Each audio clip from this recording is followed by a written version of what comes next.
Olá! Hoje o nosso papo é sobre uma habilidade que, olha, pode ser a diferença entre a vida e a morte. A gente vai entender a fundo o preenchimento de feridas, ou, como é mais conhecido, wound packing. É uma técnica que transforma o que a gente sabe em uma ação que de fato salva uma vida, e é fundamental entender como funciona.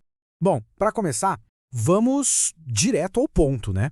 Vamos entender a dimensão do problema. E para isso, vou mostrar um dado que é chocante. 50%. É isso aí. Metade das mortes que poderiam ser evitadas em situações de trauma acontecem por causa de sangramento descontrolado. Pensa bem nisso. São mortes que não precisavam acontecer, de uma condição que em muitos casos tem tratamento. Isso leva a gente a uma pergunta bem óbvia, né? Se a lesão é tratável, por que ela ainda mata tanto? E a resposta, na maioria das vezes, não é a falta de gente querendo ajudar. O problema está em outro lugar. No medo, na informação errada ou, e isso é crucial, em usar a técnica errada para o ferimento certo.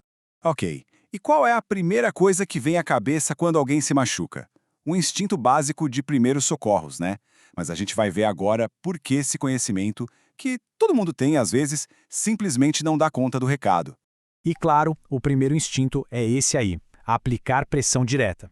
A gente aprende isso desde pequeno, né? Pega um pano qualquer, pressiona em cima do corte e pronto. Parece simples, e mas é justamente nessa simplicidade que moram algumas limitações bem perigosas. Olha só que interessante essa comparação. A gente tem duas técnicas bem conhecidas, mas nenhuma delas é perfeita. Se a ferida é muito funda, tipo na coxa, não adianta só apertar por cima. A pressão não chega lá no fundo onde o sangue está vazando. Por outro lado, o torniquete ele não pode ser usado em tudo que é lugar, como na virilha, no pescoço ou nas axilas. Fica um buraco aí, uma lacuna. E é exatamente para preencher essa lacuna que existe a técnica que a gente está discutindo. Então, vamos falar da solução. Agora que a gente já entendeu o problema e essa lacuna, vamos ver o procedimento que foi criado exatamente para resolver isso. A definição é essa aqui, e a palavra-chave é preencher. Não é só colocar algo por cima, sabe? É literalmente encher a cavidade da ferida. A ideia é levar a pressão lá para dentro, bem na origem do sangramento. É lá que ela precisa estar. E quando que essa técnica é a ideal? Exatamente nesses casos aqui. Feridas que são fundas e estreitas. Pensa num ferimento de tiro ou de faca. São ferimentos que criam um túnel no corpo. Nesses cenários, o preenchimento não é só mais uma opção, não. É a principal chance de salvar aquela vida. Tudo bem, já entendemos o que é e por que é importante, agora vamos falar do como. E o como começa com as ferramentas certas. Nesse caso, as gases. Essa tabela aqui deixa a diferença claríssima.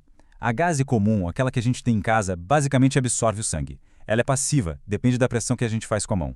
Já a gase hemostática, essa é outra história. Ela é um agente ativo na luta. Ela vem com substâncias que forçam o sangue a coagular muito mais rápido. E um desses agentes é a quitosana, e olha que curioso, ela vem da casca de crustáceos, tipo camarão. É uma substância incrível que assim que encosta no sangue, já começa a trabalhar para estancar o sangramento. O outro agente muito usado é o caolin. Esse já é diferente, não vem de bicho, é um tipo de mineral, uma argila. Mas o efeito é parecido. Ele funciona como um acelerador para o processo natural de coagulação do corpo. Os dois, quitosana e caolin, são super eficientes. Ok, então já temos a ferramenta certa. Como é que a gente usa? Como a técnica funciona na prática? É mais direto do que parece. Dá para resumir tudo em 3 passos essenciais. E os passos são esses. Primeiro, localizar. É preciso encontrar a fonte do sangramento lá no fundo da ferida. Segundo, preencher. Ir colocando a gase para dentro com firmeza, até não sobrar nenhum espacinho vazio. E terceiro, pressionar. Depois de tudo preenchido, é aplicar pressão contínua e forte por cima de tudo. Olha, essa analogia do cimento é perfeita. É exatamente isso que acontece. O agente da gase se mistura com o sangue e cria um coágulo que fica duro, denso.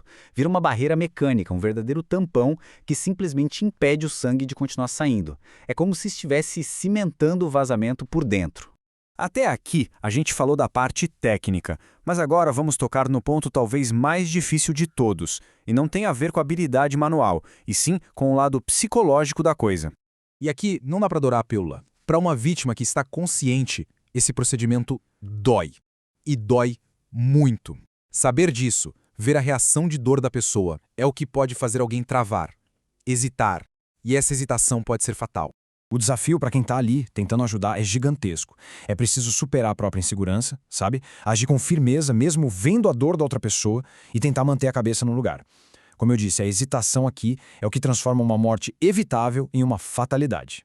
E essa frase, ela resume tudo da forma mais direta possível. Faz-se porque é preciso.